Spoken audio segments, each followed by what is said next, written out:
સરકાર ખેડૂતોને આપે છે શું? તો પહેલાં તો તે દર વર્ષે 6,000 રૂપિયા આપે છે, પરંતુ જ્યારે આ યોજના ચાલુ થઈ તે વખતના ખેડૂતોને જ આપે છે. તે પછી વચ્ચે કોઈ ખેડૂત મૃત્યુ પામ્યા હોય કે વારસદાર નિમાણા હોય તો તેવા ખેડૂતોને આ 6,000 રૂપિયા આવતા બંધ થઈ ગયા છે. બીજું, ખાતરમાં સબસિડી આપે છે, જેટલી પણ આપતા હોય પણ આપે છે. અને બીજું, પાક ધિરાણના 3 લાખ રૂપિયા વગર વ્યાજે 0% વ્યાજે આપે છે.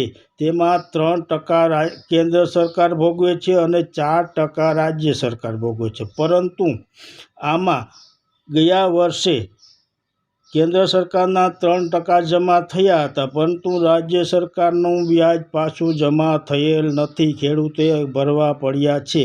અને આ વર્ષે તો આ 7%માંથી કાંઈ આવ્યું નથી. ખેડૂતોએ બધા રૂપિયા ભરવા પડ્યા છે. પરંતુ સહકારી મંડળીમાં આ વ્યાજ માફ થઈ જાય છે. સહકારી મંડળીમાં વ્યાજ માફ થઈ જાય છે અને થઈ ગયું છે.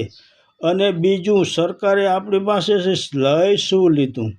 તો સરકારે આપણી પાસેથી પાક વીમો પાછો લઈ લીધો છે, જે બીજા રાજ્યોમાં ચાલુ છે. આપણે આ પાક વીમો પાછો ખેંચી લીધો છે.